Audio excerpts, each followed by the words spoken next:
आने वाले टाइम के अरबपतियों की संगत में तुहाडा सारिਆਂ ਦਾ वेलकम।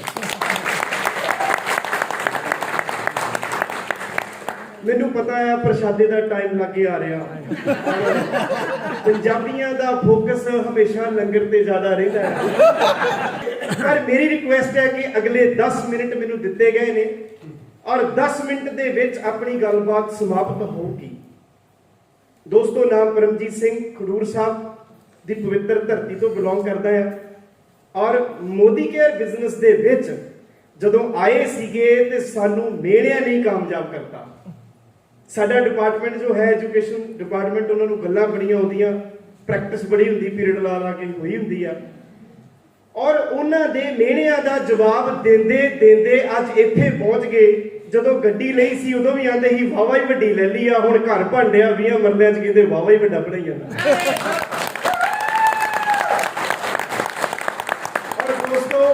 एक दिन मैं कैलकुलेट करता पाया सीगा, दोनों चीज़ों को लड़ा के मैं अपने खानदान का 35 सालों का सब तो यंगेस्ट करोड़पति बन गया। ये सीगा टेस्टिमोनियल। हुण आपां मुद्दे ते आईए। Ownership, it is my business. एक डायलॉग है इस business they which, it is my business. दोस्तों, रट्टा ही उदों पैंदा आ जदों आपां इस बिजनेस नूं किसी होर दा समझदे हां। जॉब करन जाने बॉस बड़ा कुछ अपने ते थोपदे और नाल कहंदे कि तैनूं करना पैना आ। उदों वो चीज़ पंजाबियों वास्ते हुंदी आ अपनी चीज़, और जदों आज़ादी दे नाल कोई चीज़ करनी हुंदी आ उदों कहंदे नहीं नहीं यार जुल्ले चों मैं नहीं निकलदा, ये तेरा बिजनेस है मेरा बिजनेस नहीं आ। रट्टा उदों पैंदा आ जदों असीं कैलकुलेट करदे आ कि मेरी एलपीबी दे विचों मेरी अपलाइन नूं पैसे किन्ने जाणगे। रट्टा उदों पैंदा आ जदों आपां ये कैलकुलेट करते हैं भी यार मेरे वॉल्यूम दे विचों किसी होर दा फायदा कितना हो रहा। राजस्थान दे विच ते पंजाबियां च फर्क इक्को गल दा आ, ये दूजे दा फायदा पहला सोचते आ। राजस्थान आप वाले कहते आ कि मैनू दस मेरा फायदा की विचों।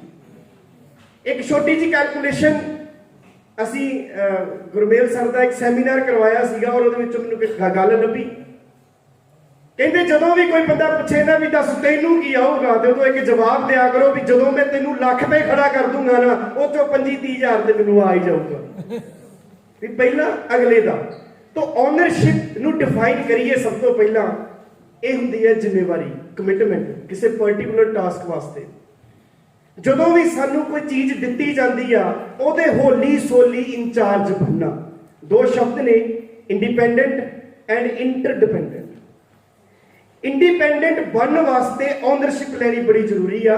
मेरे अपलाइन इत्थे बैठे ने मनीष चोपड़ा सर, जोरदार क्लैपिंग इन्हां दी।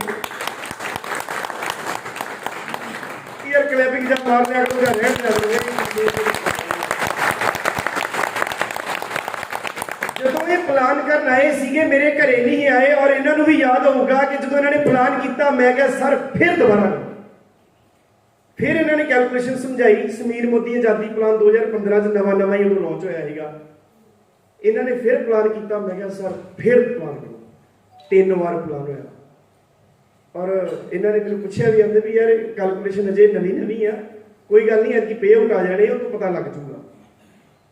मैं कहा सर तुहानूं पता है मैं ये गल क्यों पूछदा पिया तुहाडे कोल? कहंदे क्यों?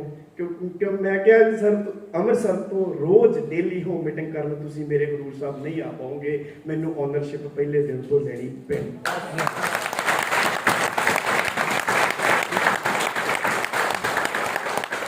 अच्छा हुण मैं तुहानूं एक होर एग्जाम्पल देना है, ताजी दिल्ली की एग्जाम्पल। हो जे लीडरां दे हत्थ च हुंदी डोर बत्ती जथेबंदियां दी ते संघर्ष फेल करता ही सरकार ने। डोर आ गई आ लोगों के हाथ च, लोग लहर बन गई आ क्योंकि लोगों ने अपनी ऑनरशिप ले ली आ भी बिल रद्द करवाने ते करवाने। इसे करके ही वो लहर कामयाब होनी चाहिए। ऑनरशिप के फायदे दसन लगा। सब तो पहला फायदा कि तुहानूं अपनियां खामियां का पता लगता। जिन्ने चिर तक अपने मोढे ते बंदूक लैके ट्रिगर नहीं नपाउंदे पता नहीं लगता कि झटका कितना मारता है पिस्टल। जदों आपां खुद रौंद करते हैं फिर पता लगता भी इस बैरीयर दे विचों इन्ना फोर्स जनरेट होया। तद तक तुहानूं अपनी शॉर्टकमिंग्स का पता नहीं लगूगा जब तक तुसीं ऑनरशिप नहीं लेंदे। ਕਿਸੇ ਨੂੰ ਪੁੱਛੋ ਪੇ ਆਊਟ ਚਾਹੀਦੇ ਵੱਡੇ, ਹਾਂਜੀ। ਵੱਡੀਆਂ ਗੱਡੀਆਂ ਚਾਹੀਦੀਆਂ, ਹਾਂਜੀ। ਕੰਮ ਕੌਣ ਕਰੂ? ਅਪਲਾਈਨ ਕਰੇ। ਗੱਡੀ ਕਿਹਦੀ ਹੋਣੀ ਚਾਹੀਦੀ ਆ? ਅਪਲਾਈਨ ਦੀ ਗੱਡੀ ਹੋਣੀ ਚਾਹੀਦੀ ਆ। ਕਾਉਂਸਲਿੰਗ ਕੌਣ ਕਰਨ ਆਵੇ? ਅਪਲਾਈਨ ਕਰਨ ਆਵੇ। ਬੰਦਾ ਪੁੱਛੇ ਵੀ ਪਤੰਦਰਾ ਤੂੰ ਕਿੱਦਾਂ ਲੀਡਰ ਬਣੇਗਾ? ਜਦ ਤੱਕ ਮਾਰਕਰ ਤੁਹਾਡੀ ਅਪਲਾਈਨ ਦੇ ਹੱਥ 'ਚ ਆ, ਜਾਨੀ ਕਿ ਓਨਰਸ਼ਿਪ, ਤਦ ਤੱਕ ਚੈੱਕ ਵੀ ਉਹਦੇ, ਗੱਡੀਆਂ ਵੀ ਉਹਦੀਆਂ ਤੇ ਵੱਡੇ ਘਰ ਵੀ ਉਹਦੇ। ਜਦੋਂ ਮਾਰਕਰ ਤੁਹਾਡੇ ਹੱਥ 'ਚ ਆ ਗਿਆ, ਓਨਰਸ਼ਿਪ ਤੁਹਾਡੇ ਹੱਥ 'ਚ ਆ ਗਈ, ਉਦੋਂ ਵੱਡੀਆਂ ਕਾਰਾਂ ਵੀ ਤੁਹਾਡੀਆਂ, ਵੱਡੇ ਘਰ ਵੀ ਤੁਹਾਡੇ। ਸ਼ਾਬਾਸ਼।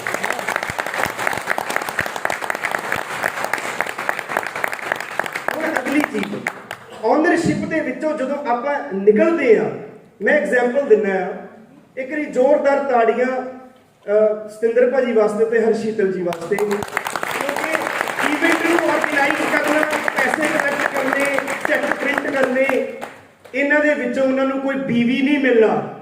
ਬਸ ਜਦੋਂ ਕੋਈ ਐਕਸਟਰਾ ਕੰਮ ਕਰਦਾ, ਆਪਣਾ ਕੰਮ ਸਮਝ ਕੇ, ਇਹਨੂੰ ਹੀ ਕਹਿੰਦੇ ਓਨਰਸ਼ਿਪ। ਕਿਉਂਕਿ ਡਿਊਟੀ ਲੱਗ ਗਈ, ਉਹਨਾਂ ਨੇ ਕਿਹਾ ਇਟ ਇਜ਼ ਮਾਈ ਟਾਸਕ, ਇਹ ਮੇਰਾ ਟਾਸਕ ਹੈ। ਦੋਸਤੋ, IAS ਬਣਦਾ ਉਹ ਵੀ ਓਨਰਸ਼ਿਪ ਲੈ ਕੇ ਬਣਦਾ, IPS ਬਣਦਾ ਉਹ ਵੀ ਓਨਰਸ਼ਿਪ ਲੈ ਕੇ ਬਣਦਾ। ਫਿਰ ਗਲੋਬਲ ਬਲੈਕ ਡਾਇਮੰਡ ਤੇ ਹੁੰਦਾ ਹੀ ਆਜ਼ਾਦ ਆ, ਉਹ ਕਿੱਦਾਂ ਬਣ ਜਾਊਗਾ ਓਨਰਸ਼ਿਪ ਤੋਂ ਬਿਨਾਂ? ਤੁਸੀਂ ਸੋਚ ਕੇ ਨਹੀਂ ਸਕਦੇ। ਬੜੀਆਂ ਐਗਜ਼ਾਮਪਲਾਂ ਨੇ ਬਿਜ਼ਨਸ ਦੇ ਵਿੱਚ ਵੀ ਤੇ ਬਿਜ਼ਨਸ ਦੇ ਬਾਹਰ ਵੀ।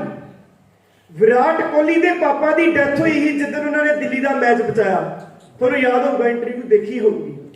ਤੇ ਫਿਰ ਰਨ ਮਸ਼ੀਨ ਵੀ ਕਿਹਨੂੰ ਕਹਿੰਦੇ? ਵਿਰਾਟ ਕੋਹਲੀ ਨੂੰ ਕਹਿੰਦੇ, ਹੋਰ ਕਿਸੇ ਨੂੰ ਨਹੀਂ ਕਹਿੰਦੇ। ਔਰ ਉਹਨਾਂ ਦੇ ਕੋਚ ਨੇ ਕਿਹਾ ਸੀ ਵੀ ਜੋ ਹੁਣ ਹੋ ਚੁੱਕਾ ਉਹ ਤੇ ਆਪਾਂ ਬਦਲ ਨਹੀਂ ਸਕਦੇ, ਪਰ ਜੇ ਤੂੰ ਖੇਡ ਗਿਆ ਅੱਜ ਤੇ ਮੈਚ ਬਚਾ ਜਾਏਗਾ। ਉਹ ਡਿਸੀਜਨ ਕਰਵਾਇਆ, ਓਨਰਸ਼ਿਪ ਦਵਾਈ। ਤਾਂ ਇਹ ਸਾਰੇ ਦਾ ਸਾਰਾ ਧੰਦਾ ਓਨਰਸ਼ਿਪ ਦਾ ਹੈ। ਇਹਦਾ ਇੱਕ ਸਭ ਤੋਂ ਵਧੀਆ ਤੁਹਾਨੂੰ ਮੈਂ ਨਿਸ਼ਾਨੀ ਦੱਸ ਦਿੰਦਾ, ਓਨਰਸ਼ਿਪ ਲੈਣ ਵਾਲਾ ਬੰਦਾ ਫਾਲਟ ਨਹੀਂ ਕੱਢਦਾ ਹੁੰਦਾ ਬੰਦਿਆਂ 'ਚ। ਉਹ ਦੋਸ਼ ਨਹੀਂ ਦਿੰਦਾ, ਅੱਜ ਮੀਂਹ ਪੈਣ ਡਿਆ, ਅੱਜ ਠੰਡ ਬੜੀ ਆ, ਅੱਜ ਮੇਰੀ ਅਪਲਾਈਨ ਨੇ ਆਹ ਕਰਤਾ, ਇੰਨਾ ਰੋਂਦੇ ਆ, ਇੰਨਾ ਰੋਂਦੇ ਆ, ਛੱਡ ਕੇ ਲਾ ਲਓ। ਔਰ ਮੇਰੀ ਗ੍ਰੇਟ ਅਪਲਾਈਨ ਨੇ, ਇਹਨਾਂ ਦੀ ਬੜੀ ਖੂਬੀ ਆ ਮਨੀਸ਼ ਭਾਜੀ ਦੀ, ਇਹ ਸਾਲ 'ਚ ਦੱਸਦੇ ਤੇ 3000 ਚੀਜ਼ਾਂ ਹੀ ਆ, ਪਰ ਦੱਸਦੇ ਕੰਮ ਵਧੀਆ, ਟਾਈਮ ਘੱਟ ਹੁੰਦਾ। ਇਹ ਕਹਿੰਦੇ ਕਿ ਅਪਲਾਈਨ ਨੇ ਡਾਊਨ ਲਾਈਨ ਦਾ ਹੱਥ ਫੜਨਾ ਹੁੰਦਾ, ਉਹਨੂੰ ਫੜਾਉਣਾ ਨਹੀਂ ਹੁੰਦਾ।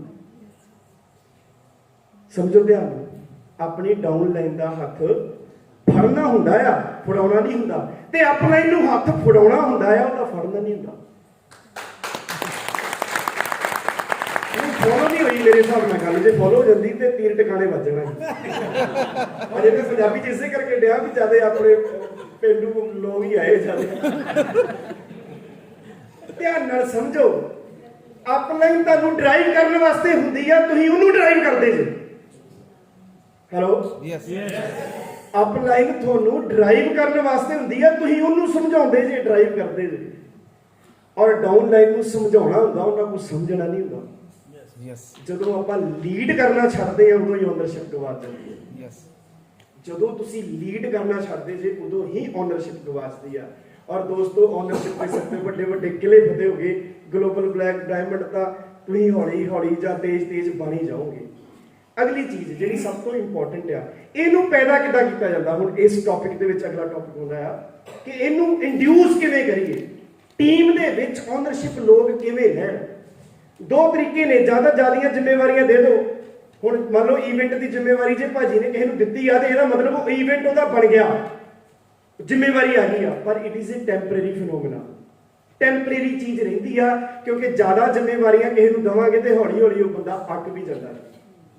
ਇਹ ਨੈਚੁਰਲ ਇਨਸਟਿੰਕਟ ਆ, ਅੰਦਰੋਂ ਪੈਦਾ ਹੋਣੀ ਚਾਹੀਦੀ ਆ। ਔਰ ਉਹਦੇ ਵਾਸਤੇ ਸਭ ਤੋਂ ਇੰਪੋਰਟੈਂਟ ਸ਼ਬਦ ਆ counselling, regular counselling. Regular counselling ਉਹਦੇ ਵਿੱਚ ਦੋ ਚੀਜ਼ਾਂ ਦਾ ਦੱਸਣਾ, ਮੈਨੀਪੂਲੇਸ਼ਨ ਆਫ ਦਾ ਰੋਲ ਪਲੇ, ਕਿ ਉਸ ਬੰਦੇ ਨੂੰ ਦੱਸੋ ਵੀ ਵੀਰਾ, ਜੇ ਤੂੰ ਕਰਾਊਨ ਜਾਣਾ ਹੈ ਜਾਂ ਗਲੋਬਲ ਬਲੈਕ ਡਾਇਮੰਡ ਜਾਣਾ, ਤੇਰਾ ਰੋਲ ਪਲੇ ਕੀ ਹੋਣਾ ਚਾਹੀਦਾ ਆ। ਇਹ ਉਸ ਕਾਉਂਸਲਿੰਗ ਦੇ ਵਿੱਚ ਦੱਸਣਾ ਪੈਂਦਾ ਆ ਕਿ ਵੇਖ, ਚੈੱਕ ਤੈਨੂੰ ਚਾਹੀਦਾ 10 ਲੱਖ ਦਾ, ਹੋਰ ਨਹੀਂ ਕਿਸੇ ਨੂੰ ਚਾਹੀਦਾ।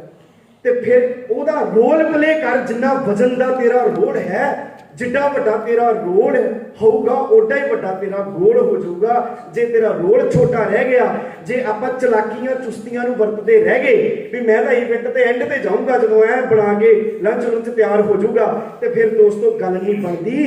ਇੱਥੋਂ ਤੱਕ ਵੀ ਆਪਾਂ ਜਦੋਂ ਫੰਕਸ਼ਨ ਰੱਖਦੇ ਆ ਤੇ ਡਿਊਟੀਆਂ ਲੱਗਦੀਆਂ ਕਿ ਨਹੀਂ ਲੱਗਦੀਆਂ, ਵੀ ਫਲਾਣਾ ਦੁੱਧ ਦਾ ਕਾਰੋਬਾਰ ਸਾਹਮਣੇ ਯਾਰ ਸਾਰਾ, ਰਾਈਟ। ਵੀ ਰੈਕਗਨਾਈਜੇਸ਼ਨ ਜਿਹੜੀ ਆਪਾਂ ਕਰਨੀ ਆ ਬਰਾਤ ਨੂੰ ਆਣ ਕੇ ਮਿਲਣੀਆਂ, ਉਹ ਤੇਰਾ ਜਵਾਨਾ ਕੰਮ ਹੀ। ਇਸ ਤਰ੍ਹਾਂ ਦੇ ਰੋਲ ਪਲੇ ਜਦੋਂ ਆਪਾਂ ਸਿਖਾਵਾਂਗੇ ਤੇ ਤੁਹਾਡੀ ਇੱਕ ਕੰਪਲੀਟ ਲੀਡਰਸ਼ਿਪ ਡਿਵੈਲਪਮੈਂਟ ਹੋਊਗੀ, ਔਰ ਕੰਪਲੀਟ ਲੀਡਰਸ਼ਿਪ ਜਿਹੜੀ ਆ ਉਹ ਬੜਾ ਕੁਝ ਕਰ ਜਾਂਦੀ ਜੇ। ਇੱਕ ਹੋਰ ਚੀਜ਼ ਲਾਸਟ ਤੇ ਮੈਂ ਬੋਲੂੰਗਾ, ਓਨਰਸ਼ਿਪ ਇਹ ਵੀ ਸਿਖਾਉਂਦੀ ਆ ਕਿ ਸਿਰਫ ਮੈਂ ਨਹੀਂ ਹੈਗਾ। ਕੁਛ ਕਿਸੇ ਵੇਲੇ ਭਰਮ ਜਿਹਾ ਹੋ ਜਾਂਦਾ ਆ, ਮੈਂ ਕਰ ਸਕਦਾ ਗੁੱਡ ਆ, ਪਰ ਮੈਂ ਹੀ ਕਰ ਸਕਦਾ ਆ, ਇਹ ਥੋੜਾ ਜਿਹਾ ਗੜਬੜ ਹੋ ਜਾਂਦਾ। ਕਿਉਂ? ਕਿਉਂਕਿ ਇੱਥੇ ਆਪਾਂ ਕਿਸੇ ਨੂੰ ਕੰਪੀਟ ਕਰਨ ਨਹੀਂ ਆਏ। We are here to complete each other, not to compete with other. ਔਰ ਜੋ ਵਾਤਾਵਰਨ ਇਨਕਲੂਸਿਵ ਬਣਾਉਣਾ ਪੈਣਾ ਆ। ਔਰ ਦੀਪਕ ਭਾਜੀ ਮੇਰੇ ਵੱਲ ਵੇਖਣਾ ਸਟਾਰਟ ਹੋ ਗਿਆ। ਓਨਰਸ਼ਿਪ ਦਾ ਇੱਕ ਇਹ ਵੀ ਗੁਣ ਹੁੰਦਾ ਜੇ ਵੀ ਇਦੋਂ ਪਹਿਲਾਂ ਵੀ ਤੁਹਾਨੂੰ ਲੋਕ ਛੱਡ ਦੇਣ, ਲੋਕਾਂ ਨੂੰ ਛੱਡ ਦੇਣਾ ਚਾਹੀਦਾ।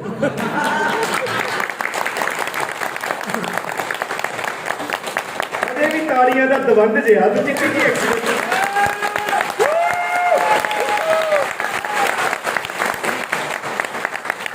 ਭਾਜੀ ਕਹਿੰਦੇ ਯਾਰ ਇੱਕ ਸ਼ੇਰ ਜ਼ਰੂਰ ਬੋਲਦੀ, ਸਾਨੂੰ ਕੋਈ ਸ਼ੇਰ ਲੱਭੇ ਨਾ, ਗੱਡੀ 'ਚ ਵੀ ਸੁਣਦੇ ਆਏ, ਗੱਲਬਾਤ ਬਣੇ ਨਾ, ਉਰਦੂ ਵਾਲੇ ਦੇ ਸ਼ਬਦ ਸਮਝ ਨਹੀਂ ਆਉਂਦੇ, ਇੱਥੇ ਬਹਿ ਕੇ ਦੋ ਕੁ ਲੈਣਾ ਹੀ ਜੋੜੀਆਂ, ਉਹ ਤੁਹਾਨੂੰ ਮੈਂ ਦੱਸ ਦਿੰਦਾ। ਆਗਾਜ਼ ਦੇ ਬਾਰੇ ਕਹਿੰਦੇ ਸੀ ਕਿ ਬੋਲਣਾ, ਰਾਈਟ। ਤੋ ਸਾਰੀਆਂ ਟੀਮਾਂ ਦੇ ਵਿੱਚ ਮੁਸ਼ਕਲਾਂ ਆਉਂਦੀਆਂ ਨੇ, ਮੁਸ਼ਕਲਾਂ ਤੁਹਾਨੂੰ ਸਟਰੋਂਗ ਕਰਨ ਵਾਸਤੇ ਆਉਂਦੀਆਂ ਨੇ, ਉਦੋਂ ਹੀ ਪਤਾ ਲੱਗਦਾ ਕਿ ਓਨਰਸ਼ਿਪ ਕਿਹਦੇ ਕੋਲ ਹੈਗੀ ਤੇ ਕਿਹਦੇ ਕੋਲ ਨਹੀਂ। ਕਹਿੰਦਾ ਕਿ ਮੁਸ਼ਕਲਾਂ ਦੀ ਨਹੀਂ ਉਹ ਪਰਵਾਹ ਕਰਦੇ, ਮਰਦਾਂ ਦੇ ਹੌਸਲੇ ਹੀ ਸਾਜ਼ ਹੁੰਦੇ ਨੇ। ਉਹ ਕੌਣ ਮਿਲੂਗਾ ਕਿਸੇ ਪਰਵਾਜ਼ ਨੂੰ, ਬਾਜਾਂ ਦੇ ਆਸਮਾਨਾਂ ਦੇ ਵਿੱਚੋਂ ਹੀ ਤੇ ਆਗਾਜ਼ ਹੁੰਦੇ।